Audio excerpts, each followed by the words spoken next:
And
not that one. This one.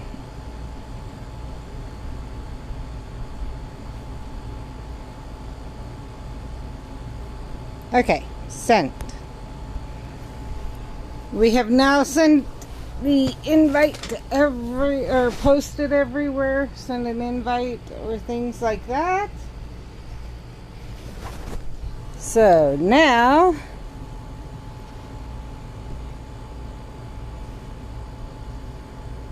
Constance, what's that smell? Is something burning? That would be my hair. I ran into no less than 3 ancient Norwegian Ridgeback adversaries on my way into the office.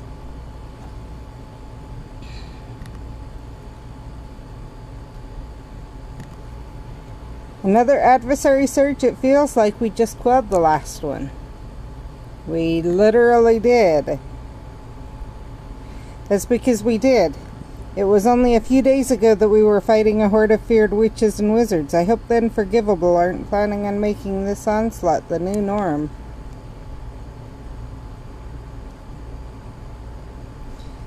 The Unforgivable must be trying to put pressure on us, though I can only speculate why. Is this revenge for defying their orders? Have they caught on to my plan to expose their mole?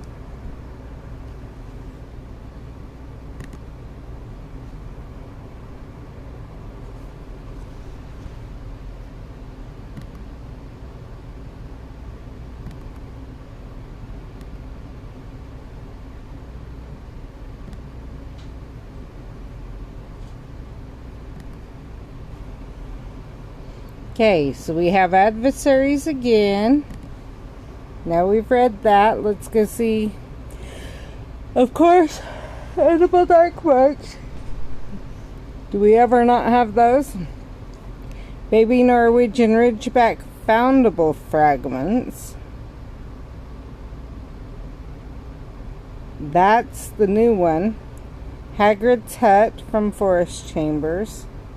Wizarding from challenges. Adversary use potions in encounters. Damage to adversaries. Recover 4 teddy bear and 5 ancient. So actually, we don't have that many adversary things. And it doesn't look like we're time limited either. Other than on the Dark Mark. We have a little bit of a repeat of Community Day.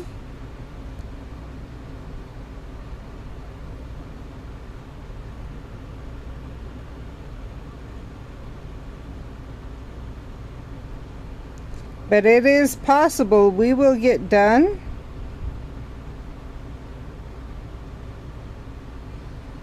and be able to, it's possible to get done today, other than me needing to use the other edible dark mark and and do the bonus events tonight on my own. So we may be able to work on story tomorrow and for the rest of the week. Or not the rest of the week, but till the next event pops up. No complaints here.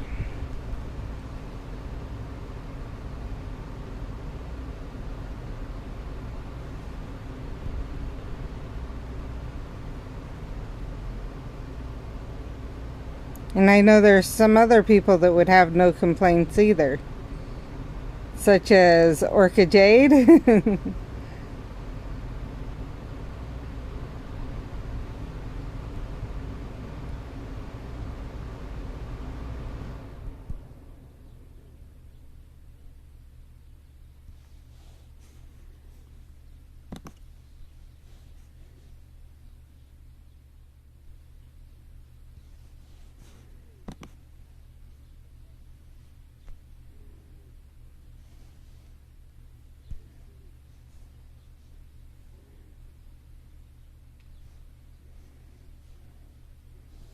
But we will see how far we can get.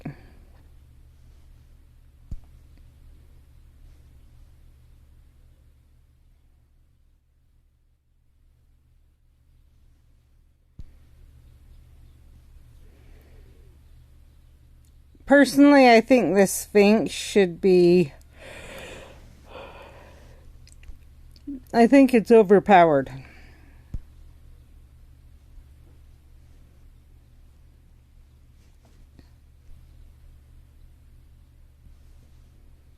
Especially compared to the last one.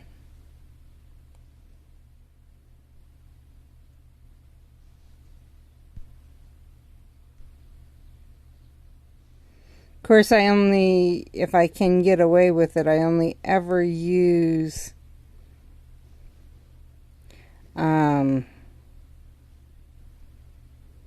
potions on my last one. Especially since I'm starting to run low.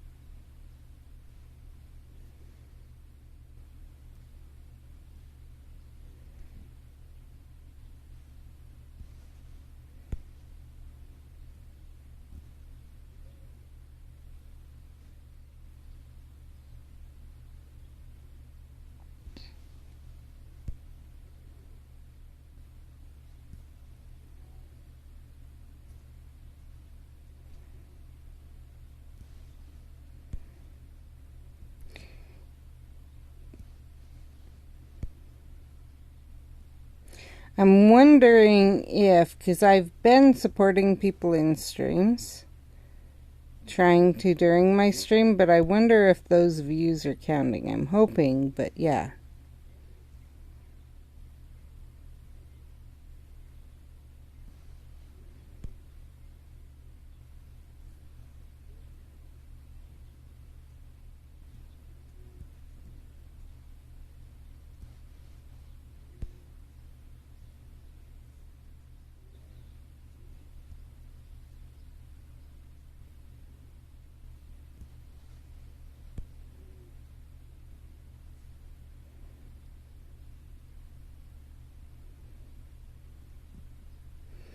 So, also, I don't know what they're going to say the reasoning behind it is, but I did hear we are getting our missing our dragons back that we don't get very often. Just a rumor.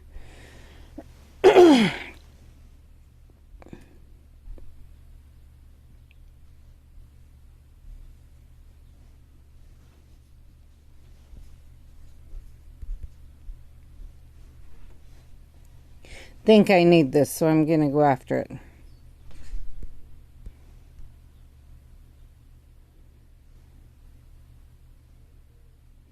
But it wasn't a purposeful click. I was after this.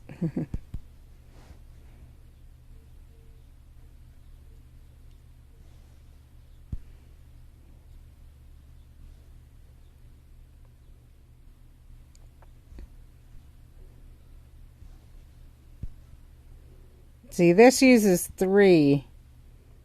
Let's count how many the Sphinx uses.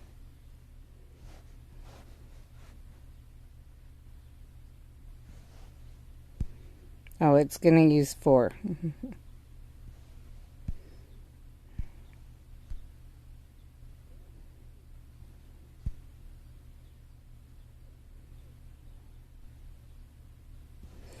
One.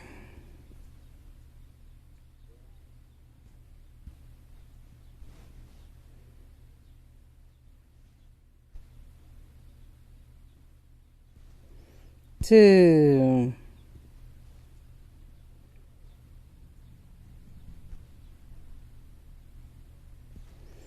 3.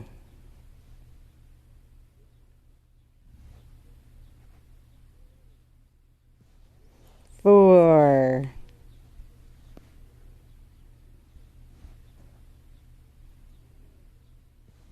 5.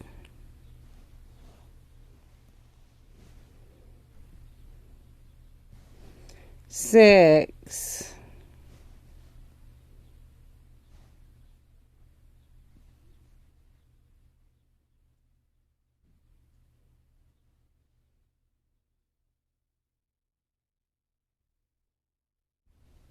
7.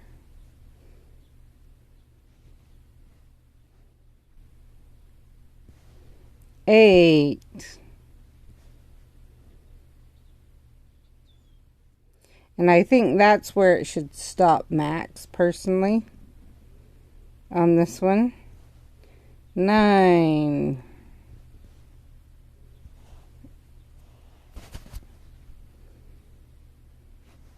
10. 11. So it's 3 times as many for the second one.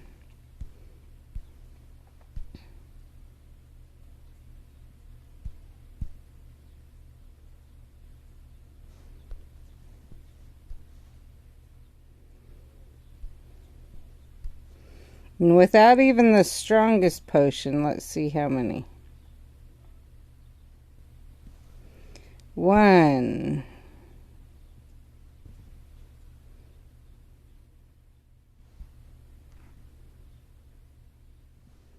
2.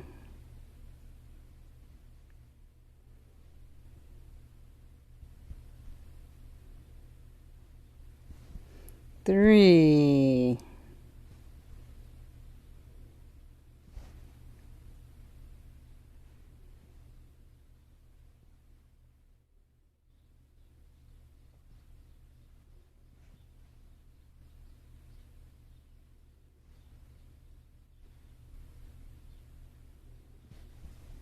4.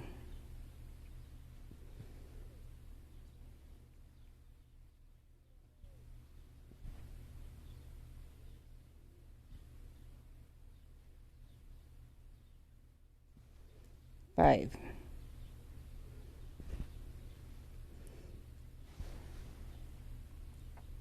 Okay, let's count this because this is about halfway.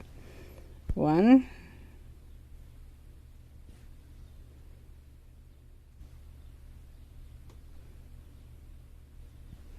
2.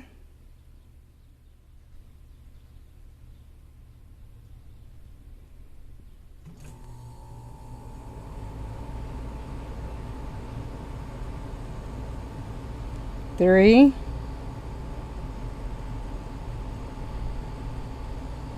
4.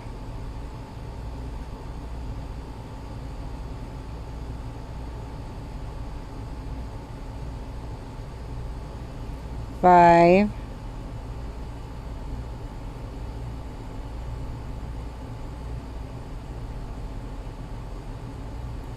6. And if we double that, we're at where the Sphinx is right now. 7.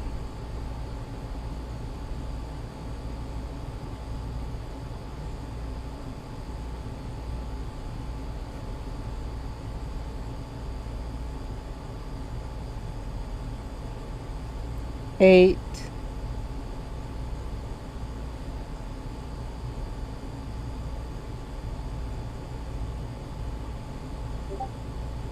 9.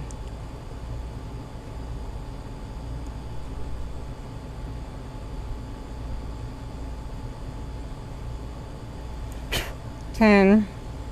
So 20. It's not even double what the Sphinx is, but the Sphinx is 3 times the third one, and I think that's a little bit off, personally.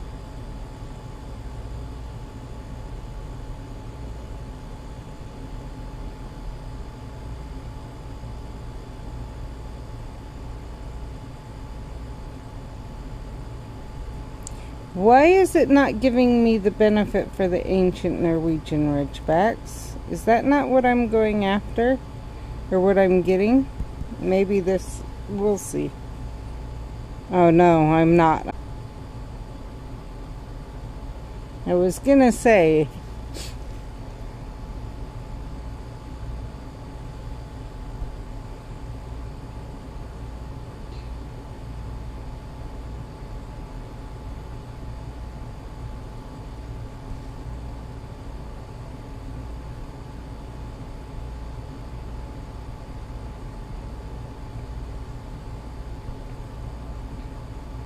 this one I feel is more balanced.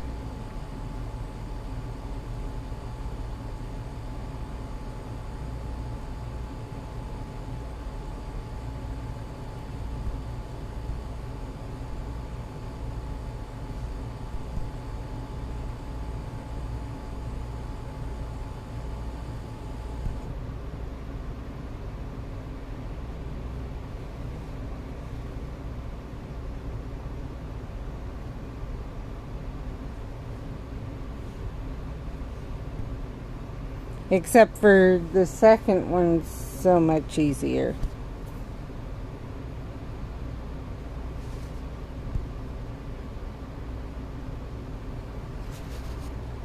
I personally think that the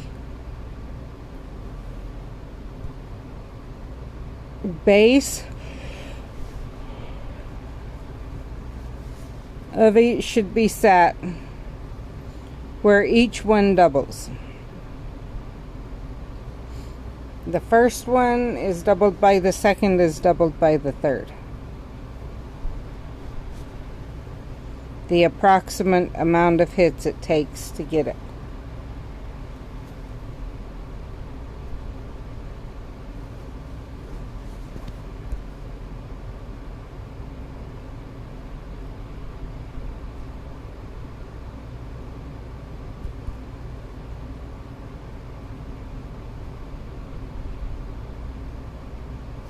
And I forgot to drop my potions.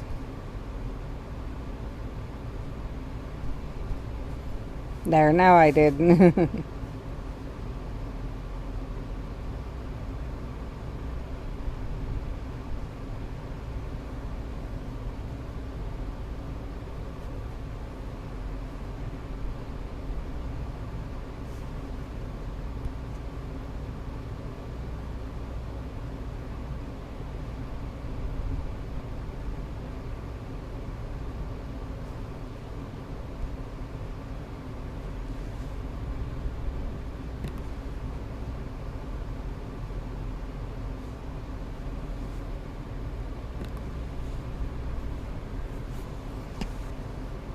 And thank you to everyone who's watching.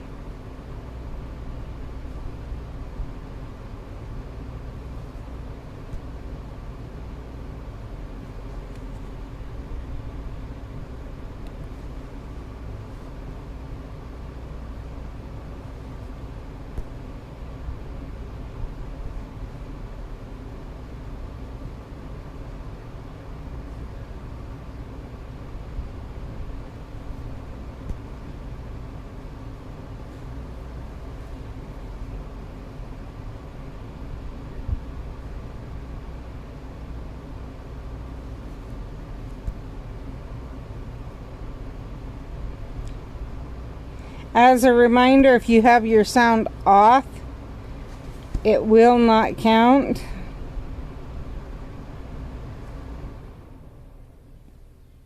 As of you. And if you're watching more than 2 people, no matter how many tabs you have open. Hi, Orca. I'm hopeful we'll finish enough during this stream that we can that I can finish later tonight. I'm not gonna promise, but that's my hope, and if so, then we will play, or not play, then I'll work on the story tomorrow.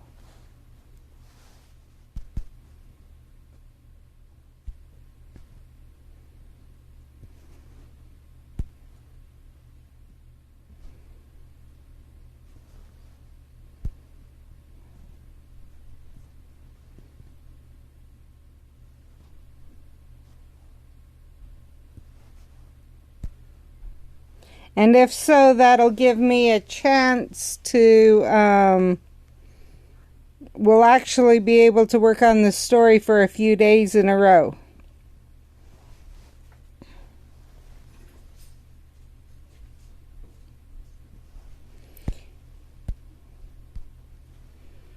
Which I know you would enjoy, and hopefully others would also.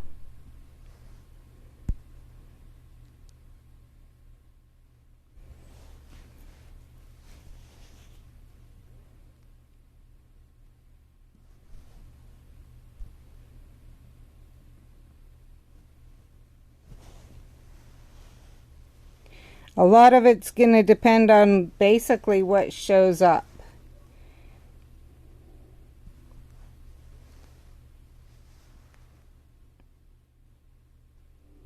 Because I think I need 2 more of the dragon of the dragon that comes after this.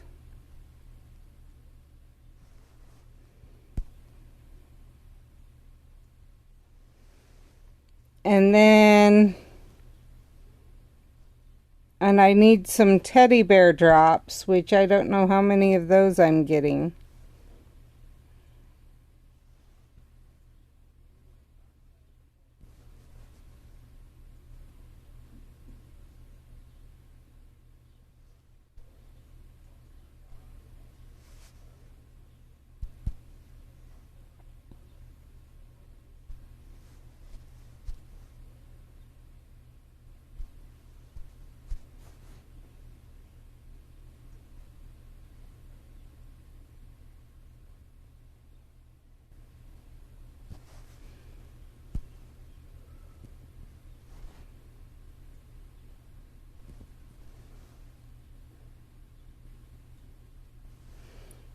Definitely. So, you mean today or when we start the story? Tomorrow?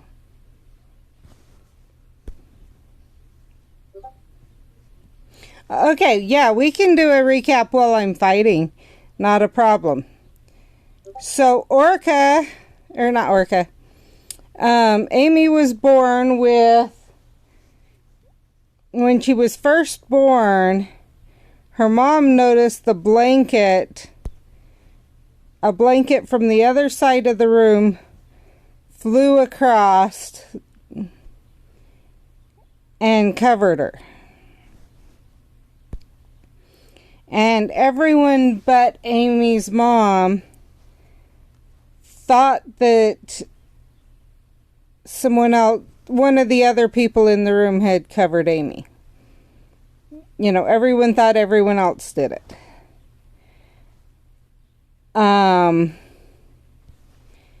Then, when Amy was about,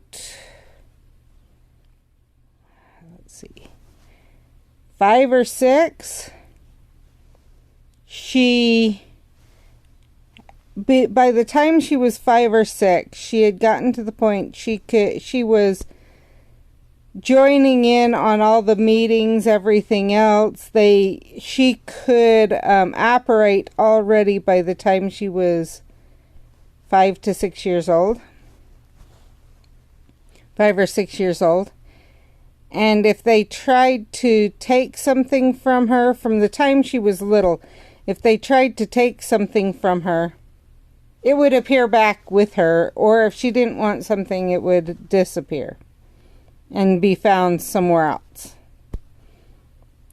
And then if they tried to keep her out of her room or from somewhere she wanted to be, she would apparate by him. They called it appearing and disappearing because they didn't know what it was, but she would apparate. So by the time she was 5 to 6, she was joining in on the patrols to make sure, to see what was going on around their pack house, make sure everything was okay. If there was a human lost, they would help guide the human. She was only allowed, the agreement they finally made to keep her, because she kept wanting to join in, and they'd say no. And then they'd get somewhere down the road, somewhere in the forest, and she'd appear by him. To where they had to allow her to join, because, well, she's right there. And so by the time she was 5 or 6, I can't remember which one it was, she was joining in the patrols. That's when one day, and they were testing her because she showed a lot of ability to sense things going on around her. And so one day they were doing a test, and she had to run back for help, for quote had to run back for help for the person that was injured. And they asked her not to use her ability to jump places, to appear and disappear, which she was okay with. She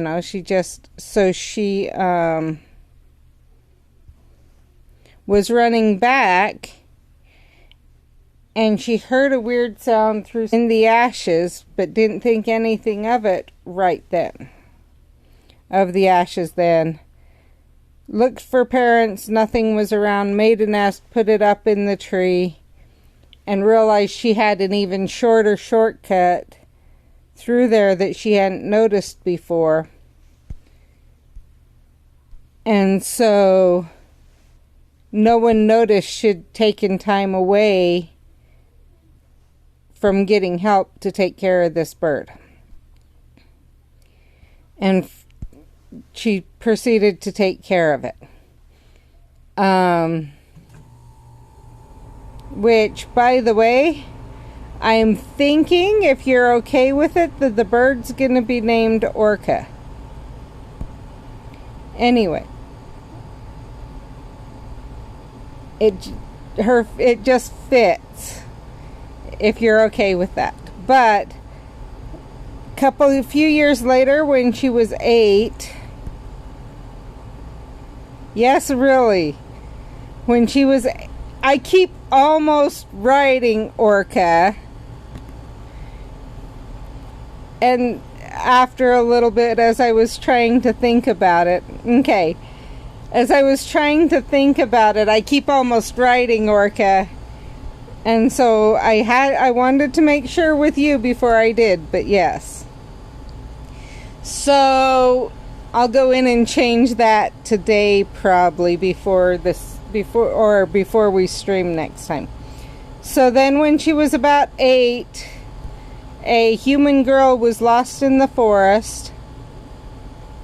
She could not sense this girl anywhere, and in the past she could always sense people if she was looking for them in the whole forest. And they went to where the girl supposedly disappeared, and she couldn't even and nothing had happened. It hadn't rained or anything, so her scent should have still been there. There was no indication whatsoever this girl had ever been in that area. at least her scent was so old that Amy couldn't pick it up if she had been there. And so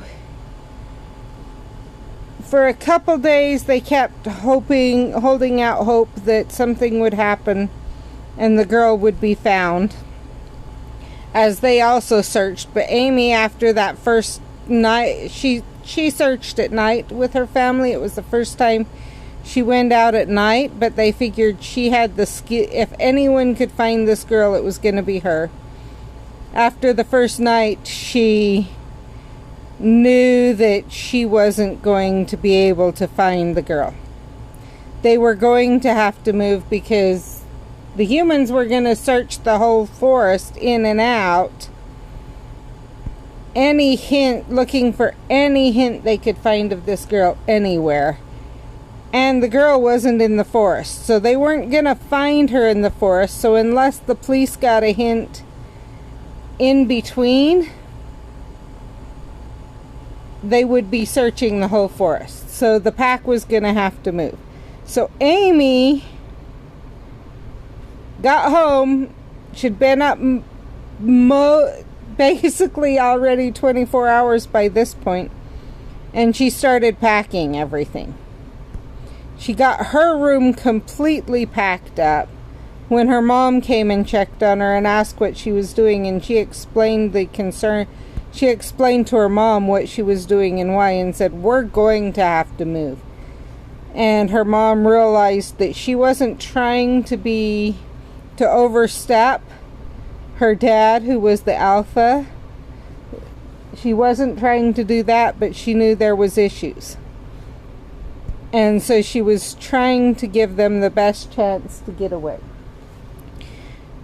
So her and a few of the others silently packed what they could during the next couple of days without raising a huge alarm. So this was Saturday she started to pack. Sunday night, her dad finally said, "We've got to move." And in between, her mom had been bringing in campers and stuff to have slowly, to not raise awareness, but to have the best chance of getting everything out possible. For the next few days, they started moving stuff out. Like that night they moved stuff out, and the next night, but then like Tuesday morning, her dad was getting worried about how close they were getting. Tuesday or Wednesday, I didn't say for sure, but just a few days later, her dad started getting worried about how close the humans were getting, and Amy was with him and saw and got worried. And as Amy got worried, the undergrowth near the humans started to grow, but not fast enough they'd notice. But then out of their sight, it grew so thick that there was no way they could get through in the place that they were the closest to the pack house. And this continued throughout the whole time they were packing, that every time Amy saw that the humans were getting close in an area, things would start to grow away from the pack house, but they would start to grow. Or not away from the pack house, away from the humans. Like the humans never picked it up, but things would start to grow. And one time, Amy's dad waited until he let them get closer just to see, without letting Amy near that area. And nothing happened. And as soon as he let Amy and so he knew it wasn't just, okay, something's going, like the moon goddess protecting them. It literally had to do with Amy. And they brought it up to Amy on the way to the new house, pack house, new, old, whatever, the place they were moving to. And that's when really there was no denying, but it scared Amy to the point that her powers were that strong that she could do that, because she realized if she could do that, she could possibly have caught someone in weeds or things like that and injured them. It was known she hadn't, but it scared her that that was the possibility. And so she never used her ability to appear or disappear or bring things to her or you know, to move things after that until she had turned 11. The summer she turned, either turned or was turning. I haven't decided when her birthday is. But right before she went, about a month before Hogwarts starts, she was out on patrol with her dad. And by that point, her dad had named her the future Alpha. And she was out on patrol with her dad, and they heard a sound of someone that was lost, or it sounded like they were lost. They were trying to get through the woods and whatever else and having a hard time. And they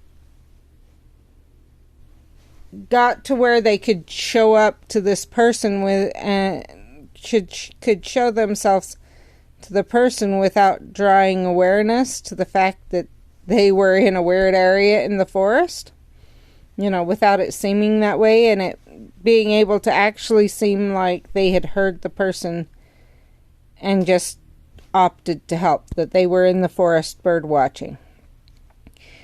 And the person said, "Oh, I'm so glad I found you." And it was Professor Neville Longbottom, as Professor Longbottom, and that he was looking for him. And they decided to meet at a restaurant in town that was not really busy, so they could keep their conversations quiet. And it actually, I don't say this in the story, but it was owned by a member of the pack, so even easier to keep quiet conversations, other than Neville doesn't know that the person working could possibly overhear, because he doesn't understand werewolf ears. But Neville tells them about Hogwarts and her being magical, and that's when she found out she was moving stuff from the time she was born. And when Neville found out she hadn't used her powers at all for years, and he was shocked that she had the control to be able to not use them. And then, please don't. I know it only needs one more hit, but I gotta make sure I have enough in case it I'm glad I did that. Anyway, and that's when she asks about her phoenix, if it's common to have a pet like that. And he's shocked that she's managed to domesticate a pet, because a phoenix, because he's only known of two. There's only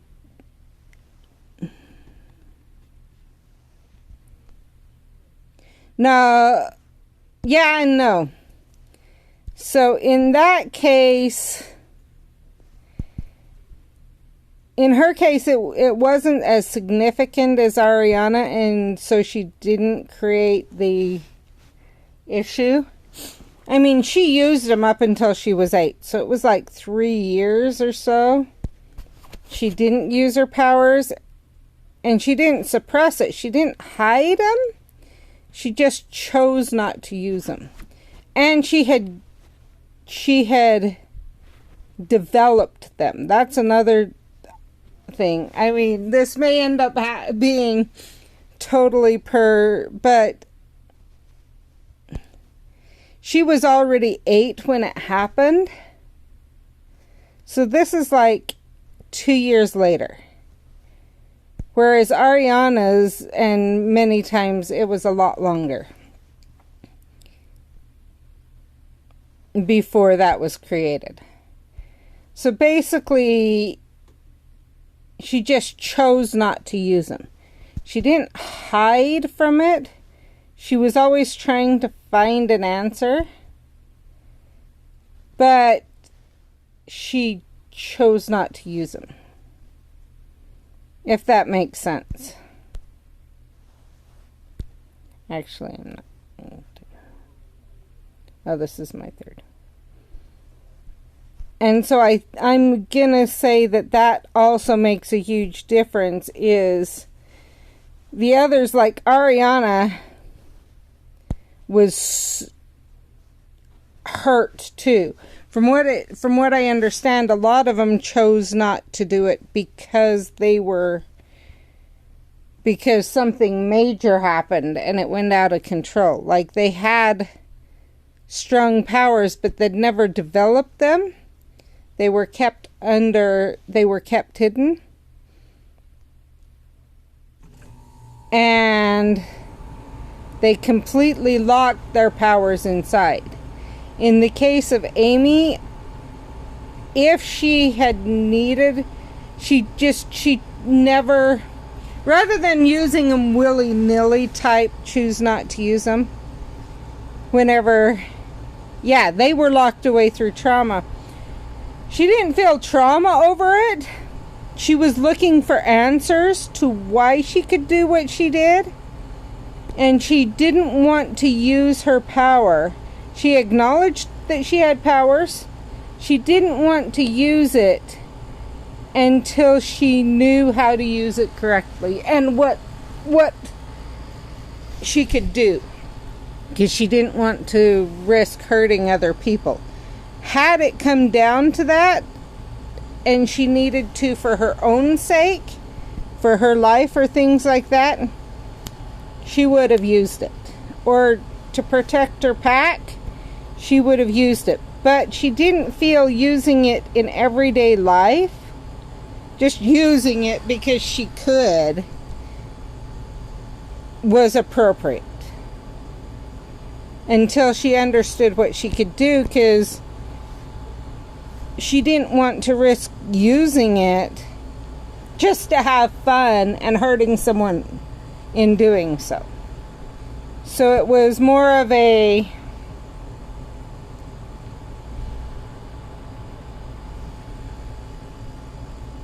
I'm just not going to until I understand it.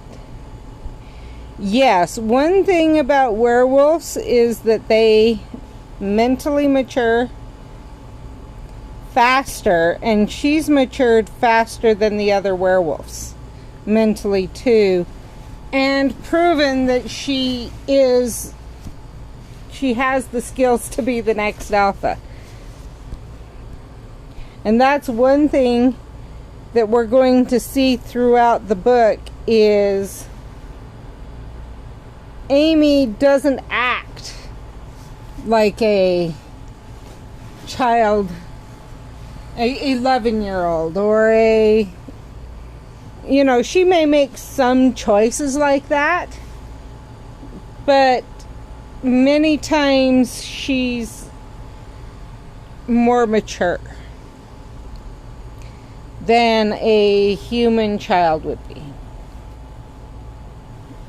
And that may actually, I don't know, we'll see what happens when she gets to Hogwarts, if it causes problems or not. We do know she's got a friend gonna be going there. So, when she moved, she made a friend called Laura, and that she loves going over to her house and stuff. But she also has already been balancing taking care of the pack and going to school and having friends and stuff. I actually have not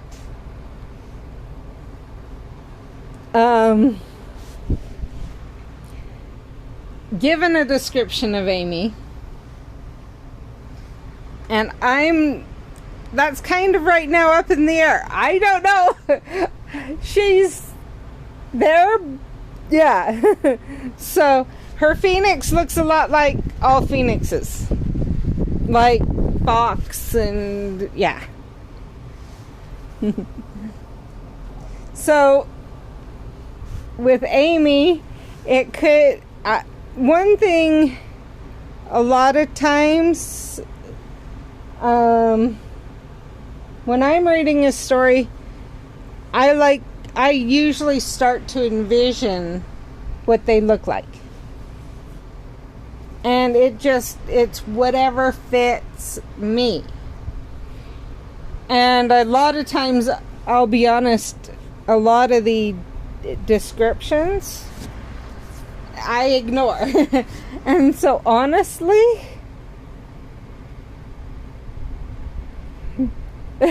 yeah. So honestly, Amy can be anything you want her to look like. That's one thing is Amy, and I think part of the reason I want to do it, I want Amy to be able to be Asian, to be able to be black, or I could see Amy being Asian, I could see her being black, I could see her being white, etc.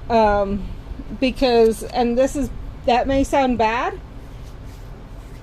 but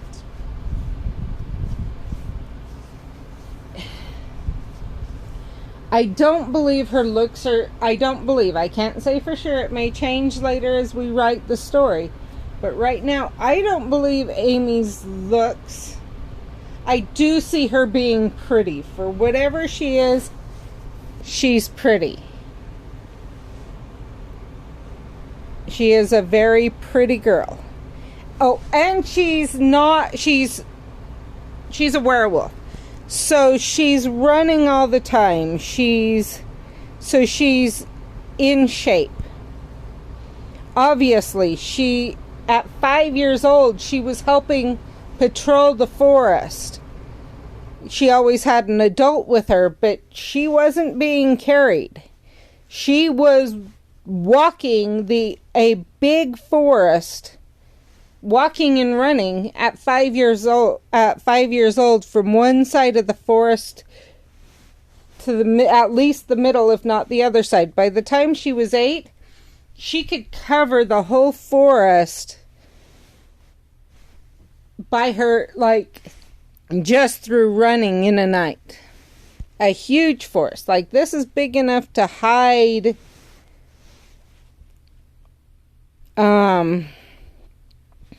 a pack house in, and no one ever know. And by a pack house, I mean not just one family lives there, but her family lives there, the Beta's family lives there, and a bunch of the families with younger kids live there. I would say probably 5 to 10 different families live in this pack house. Each of them having most of the families having 2 or 3 rooms. So we're talking, yeah, it's in the ground, in a hill. So it's a huge hill is what this pack house is. And she's able to cover this hill by the time she's 8 from one side to the other.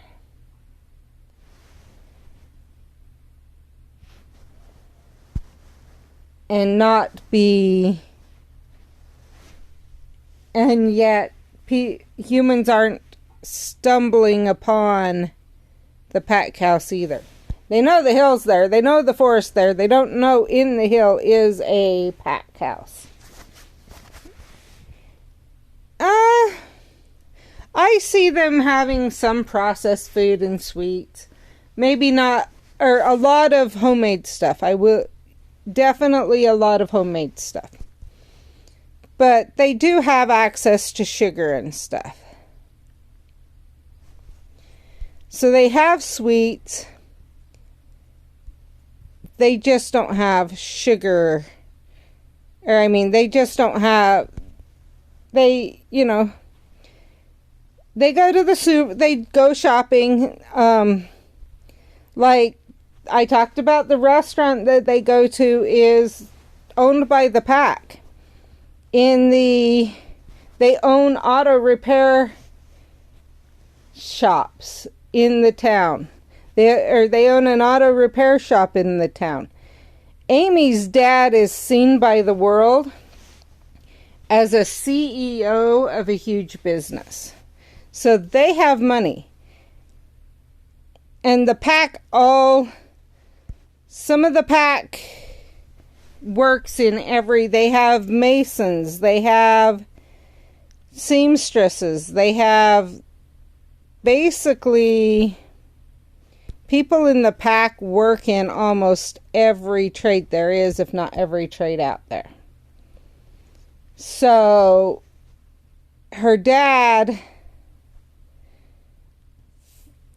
flies around the world to do business. Yeah. Don't ask me why it's saying that. I'm going to have to see what the heck that is. Ignore that last message.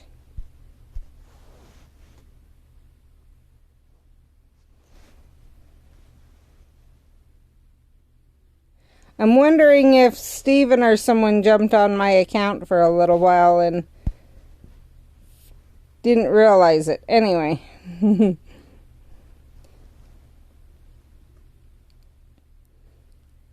I don't even know what that game is.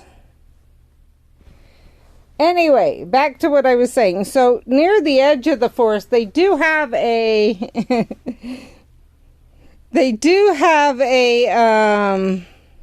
what do you call it? A house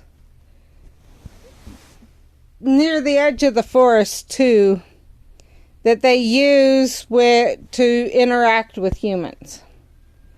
Like if they need to bring someone home, they bring them to that house on the edge of the forest. But it's really not.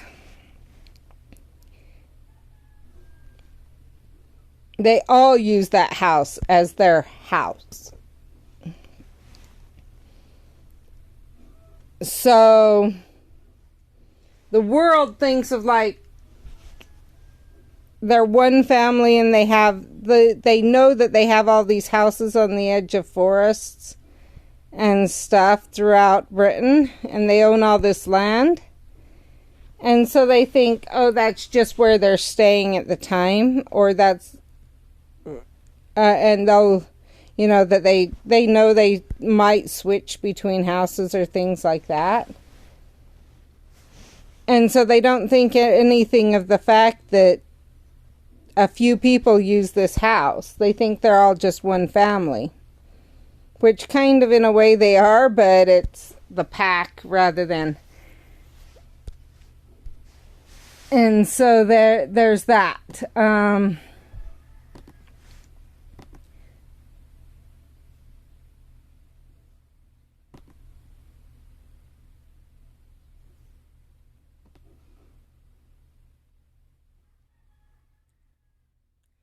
That's even stranger. Guess what? That is not one of my commands even.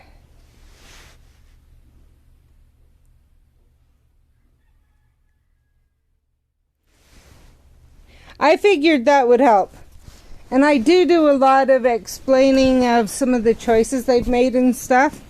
So they're part of the world, but the world doesn't know. The world thinks they're just humans. They don't understand this other portion that's going on. So there's that.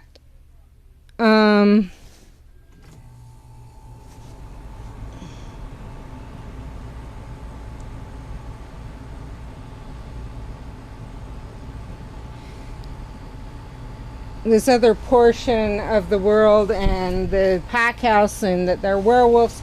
The world knows none of this. Though all they know is that they're a family, an old family that owns a lot of land and has slowly accumulated land through generations, but doesn't have, they don't usually send their kids to private schools. The attitude of an old family, but they have the land.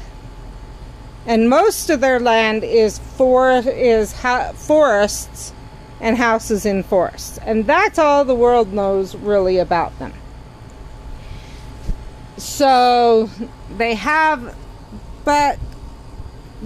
some amazing carpenters, different things like that. They don't ever get involved with athletics and things that would really make their skills obvious.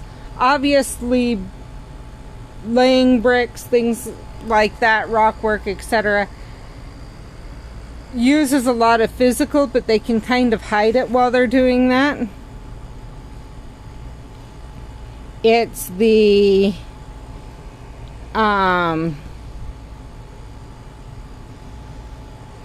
other that they aren't they don't feel fair.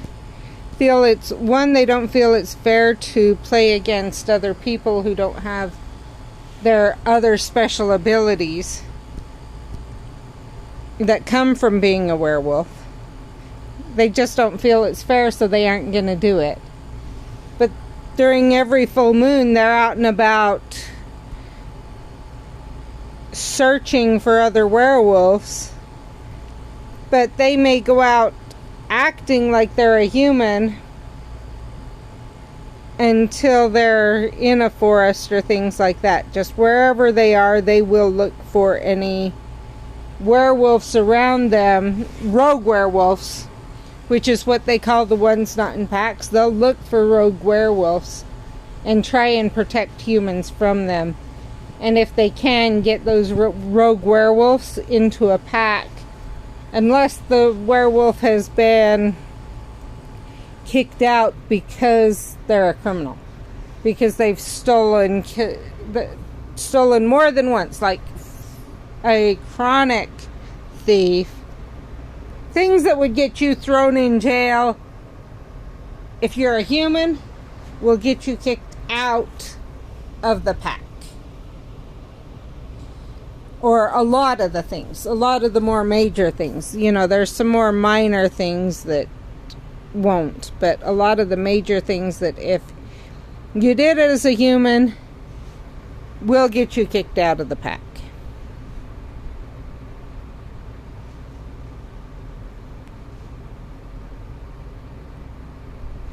Just because they can't have, they also have to have rules and everything else. Which is more than reasonable, I feel. But they try not to. They try to work with you to make sure you don't become rogue because of how bad it is to become a rogue. Because when you become a rogue, you can only shift at the full moon, which can be very frustrating, and it's that frustration that also adds to the lack of humanity that many werewolves feel while they're shifted. Because they want to shift frequently, or at least they don't want to feel that they can't shift. they can choose not to shift for months, and it won't bother them at all. But it's if they can't shift except during a full moon, that's what drives them wild.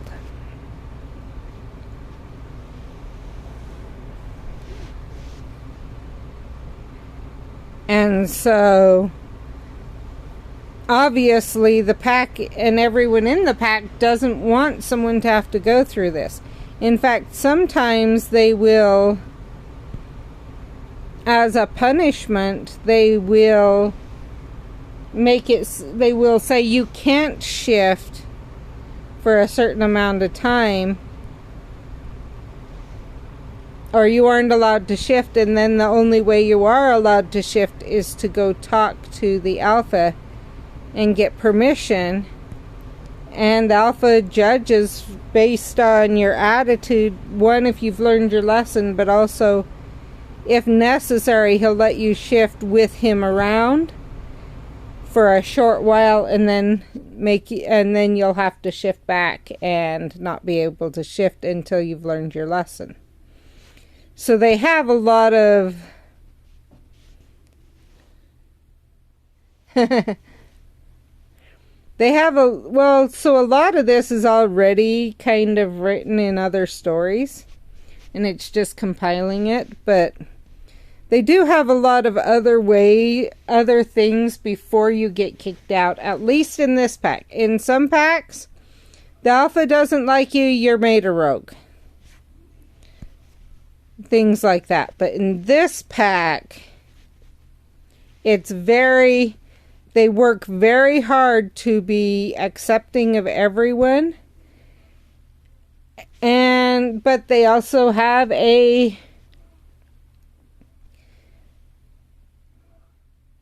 community that they're in charge of and they have to take care of. And with that comes laws that help the community work together. So in each of those forests, as I tell in the story, in each of those forests that they own, there's actually a pack house. If they find a piece of land for cheap, because it's considered trash land or nothing can be done with it or stuff, for generations they've purchased it, and then they'll build a hill on the land and plant a forest around it. And then years later, if they need to, if that's where they choose to move to when they had to move, they would dig out the hill and secure it with stones and everything else and build their pack house inside it. And they would build a house near the edge of the forest that they could use for humans to come visit them, things like that. Once public schooling became basically mandatory, or else you were looked at suspiciously, the pack by then also had automobiles and stuff like that. And so if you were a school age or older, or if you were school age, you would move. If you had kids who were school age, you would move out into the community and help with community businesses or working outside. But the pack was always behind to support you if you had issues. When you have younger kids or when you're not married, you may live at the pack house. Everything about the pack works very much on, they really want it to be a choice and to be at a place you'd want to. So there's many benefits as for being part of the pack.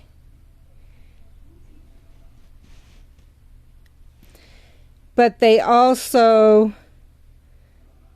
because they're with the benefits, obviously to be able to provide those benefits, you've got to have rules.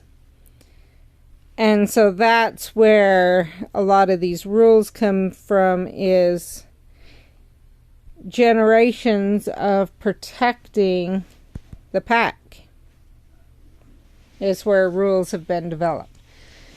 So anyway, as back to Professor Longbottom, as they're at the restaurant and he's telling them about it, that's when he gets to meet Orca and tells Amy that there's only 2 that he's known of that have been domesticated before Orca. One was Fox, who has gone off and is no longer anyone's pet because they're dedicated to their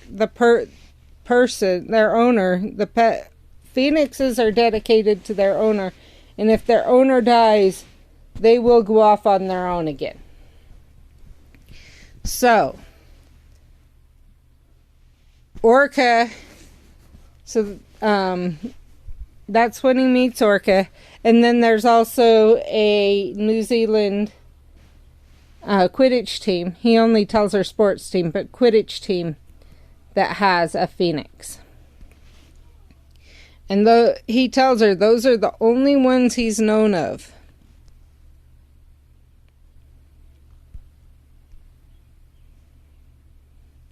And here she, in a way, domesticated this phoenix at 5 years old.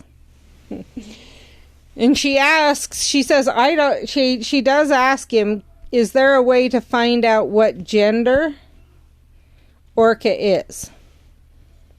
And he tells her about Newt Scamander a little bit. Just says there's someone called Newt Scamander that he won't be able to come right now, but he should soon after you get to Hogwarts.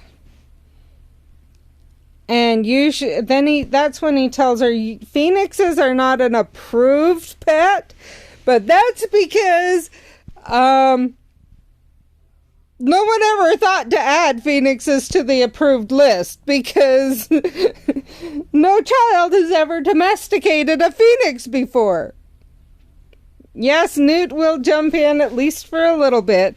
Newt's the only one I can think of that could be able to figure out the gender of a phoenix. Anyway, but basically tells her that, but you'll be able to bring Orca, don't worry about it. We will approve you bringing Orca with you. We wouldn't be able to stop Orca from coming anyway if we wanted to. So we'll approve Orca being your pet for while you're at Hogwarts. We'll approve you having Orca with you, because we couldn't stop Orca if we wanted to. And he tells, yeah. Well, and he tells Amy that the Orca basically can't be killed, and that's when he tells her about burning day, so she's not scared when it happens. And that's when she remembers that she had seen Orca in a pile of ashes. She did not remember that or see any connection between the two. It was, just okay, whatever. And so she knows Orca, but she doesn't know many of the other qualities yet, because he only quickly mentioned them. Then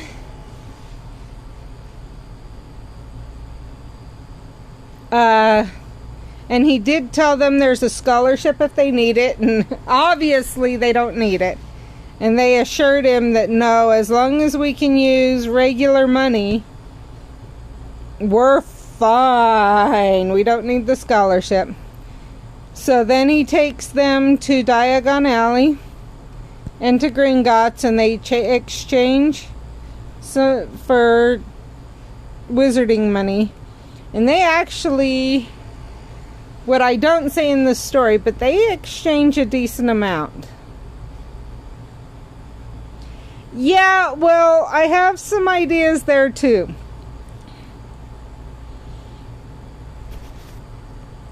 Amy's smart. Think about it. Amy is very smart.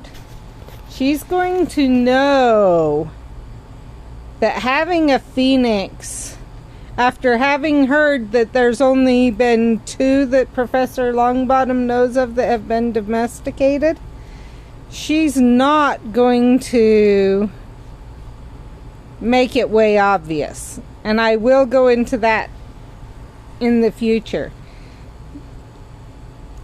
Basically, Orca will be allowed.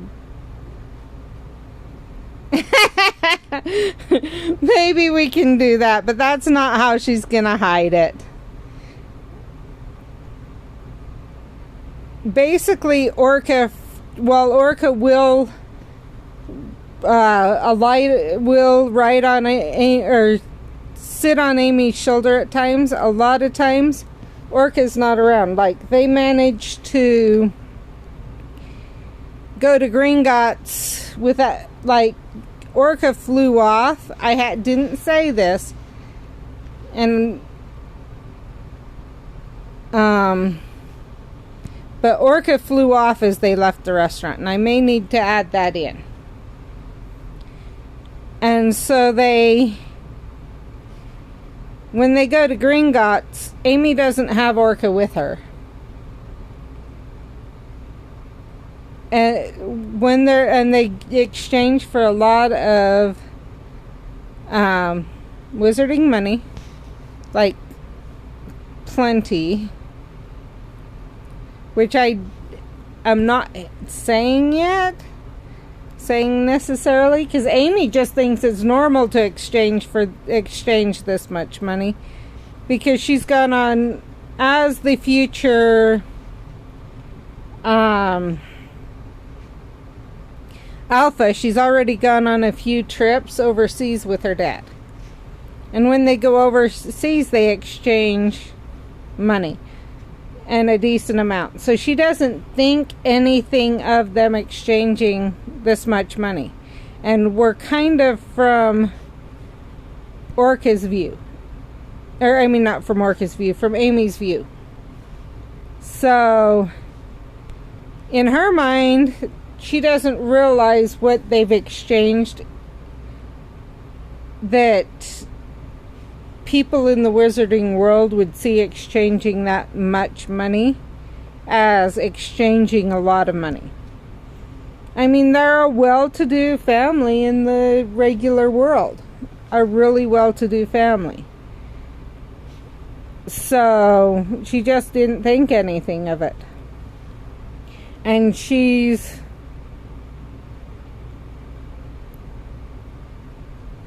and we may go back later and stop and think about things, but I kind of jumped a lot over what happened in Gringotts. I may go back in a rewrite, like when I revamp it. Exactly, but she doesn't realize it. But at the same time, she's an alpha. She's the future alpha.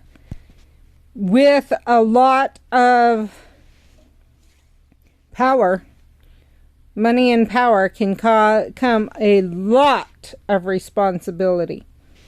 And her responsibility is extremely high. Especially for someone of 11 years of age. Basically, it's like being Her position is like being the future president. Or like the responsibility of Prince Charles or Prince William.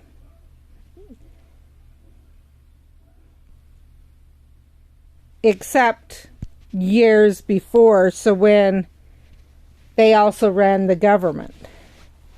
I mean,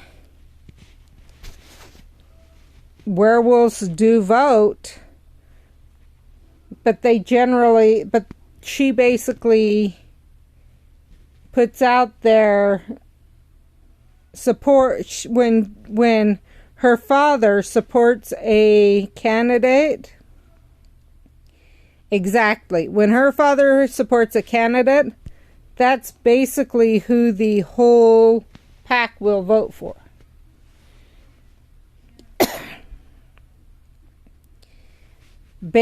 So she has tons of responsibility.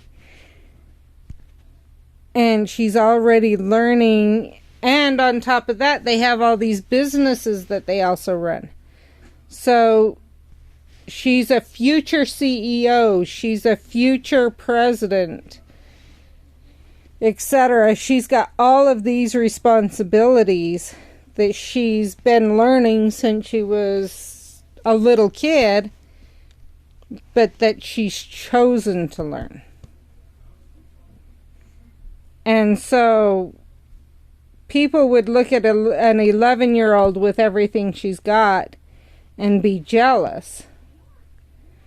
But she's going to have support up the wazoo because of what she's got on her plate.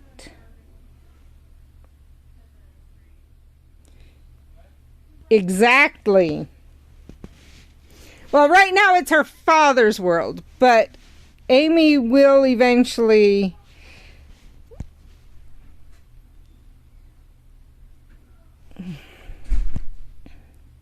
but in many ways, yes. You know, her dad's, you know,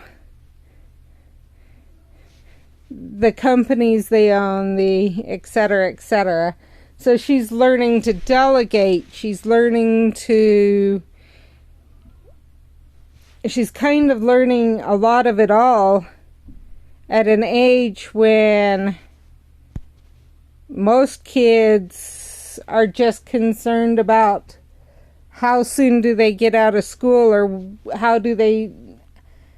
what can they do to not be bored, or that they're bored, or where's this video game, how to play this video game. How can they convince their parents they need money for this or that? If you see, one thing is Amy doesn't have a lot of possessions.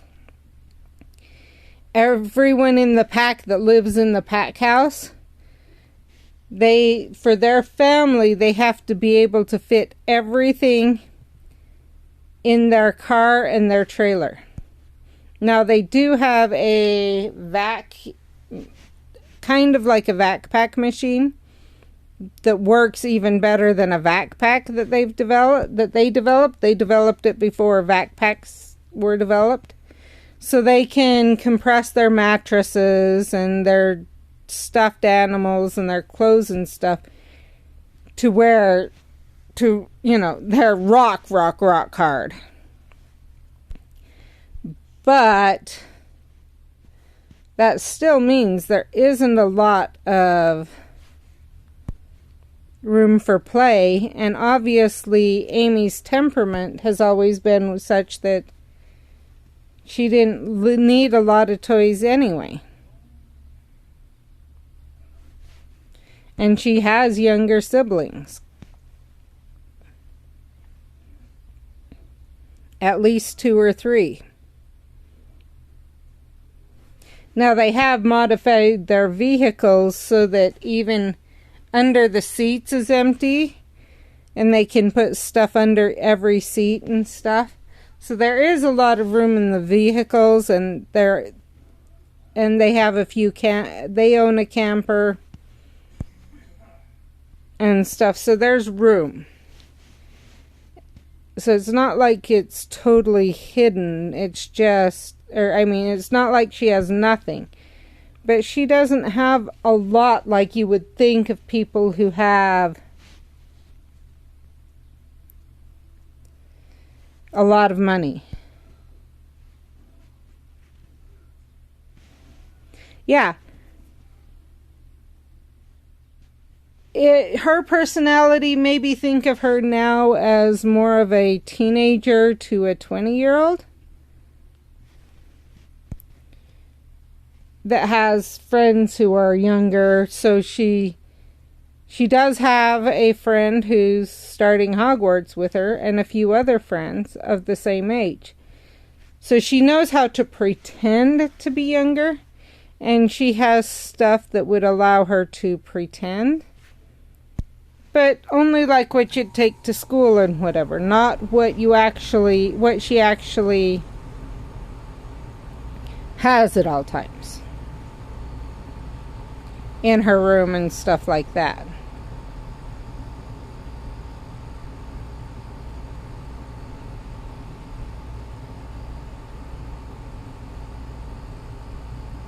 Because by the time they're 5, or by the time they enter school, I think it's, what age is it at they're in the UK? That would be nice to know. But by the time they enter school, they already know not to talk. I have got to find that because it's not in, anyway. I can't figure out where it's posting it from. Anyway, they know not to talk about what goes on in the pack house. Like, Amy still remembers using actually leaves and straw and stuff that can be burned for her mattress, with just a mattress cover.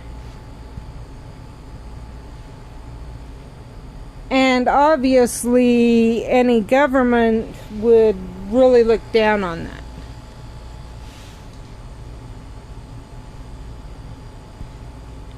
But the government never finds out that Amy's going out into the forest to help patrol the forest, and thinks Amy lives in that house at the edge of the forest rather than in the middle of the forest. Even though there are kids older and younger than Amy that know Amy, know who she is, and know where she lives. By the time they start school, they already know to keep their mouth shut about things like that, and yet they're smart enough and mature enough to also appear to be their physical age.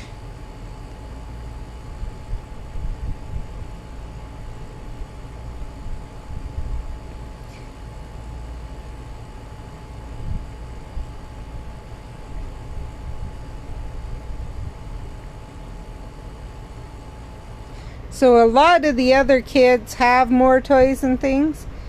Amy's just, and many of them have them because they don't live in the pack house. They live in their own homes in town, and so they can appear, or so they need to appear their age. But a lot of those toys get shared around. Okay, so-and-so's of an age, they don't need them anymore.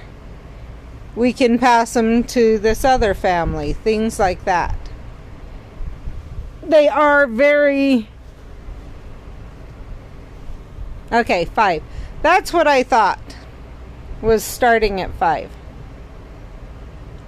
That's fine, I get it. So, but you can imagine how much faster you'd have to mature if by 5 years old you know not to give any hints that you're a werewolf or about the pack house or pack meetings or things like that, and yet you still participate in them. Now, kids that age aren't, even Amy was not allowed to go out other than the full moon at night. And on the full moon, the kids are, well, they're allowed to go on a run with the pack. They are very much restricted in the area they run.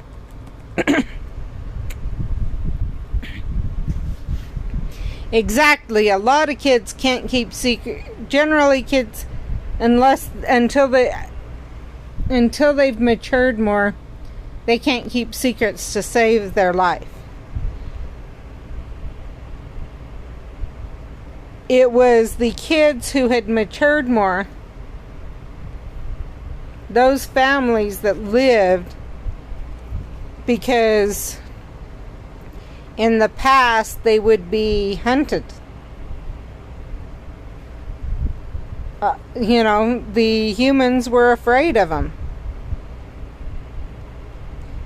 And so it kind of, the more mature they were as a child, those are the ones that would live to have kids that would then go on to reproduce.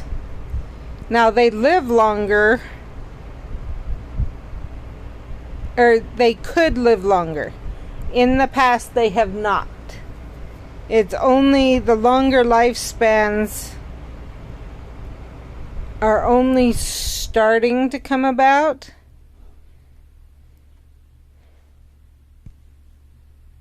But generally, oh no! Let me know, because it's showing up on my stream, or I'm in the creator dashboard and it's showing up okay, but I can't say for sure.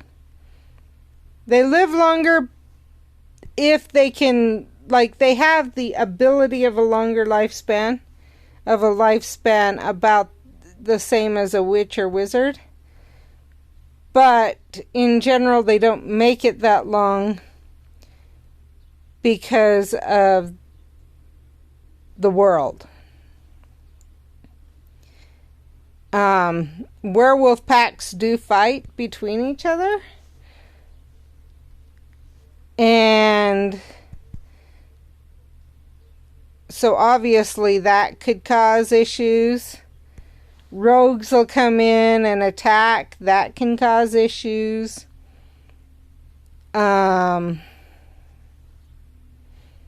Then there's on top of the issues there's the fact that humans are after them too. I mean, if a human were to find someone way old, they're gonna try and find out how they lived to be that old. Or if they were to realize, oh no, shoot, okay. Well, maybe we'll have to go, because I'm not sure how to get it to behave, because like I said, my stream manager says it's working fine. So, anyway, so that's where we're at with the story and with the world. Yeah, now it's not showing it's working fine, so we will see while I'm fighting, see who I can raid.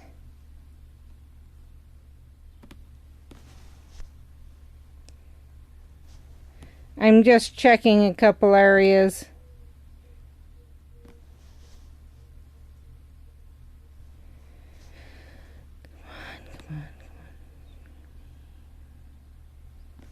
live. Okay, I'm the only one there. Looks like I'm the only one there. So I'm trying to see who we can raid while I fight this adversary. And that's a pain.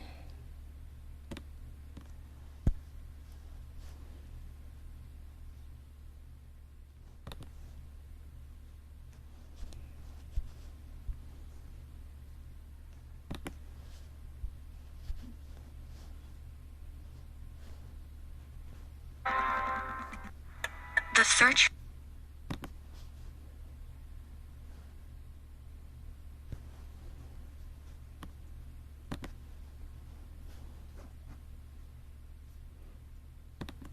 Not there. Not there. Not there.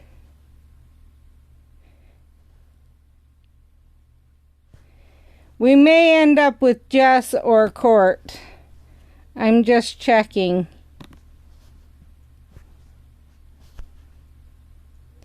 While I'm trying to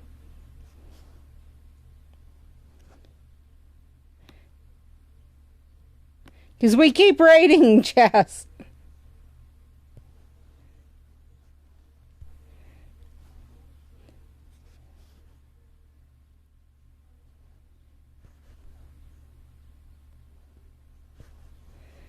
Okay. Here's what I'm gonna do. See when I hit raid channel. Ooh, there's someone you haven't seen before. I don't think. Her name is Tricky Little Star. She is playing Animal Crossing. And I think you might enjoy that.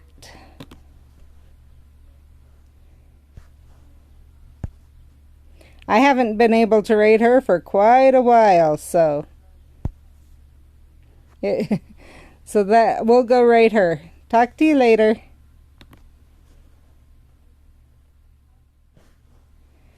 Okay. Here we are. Tricky.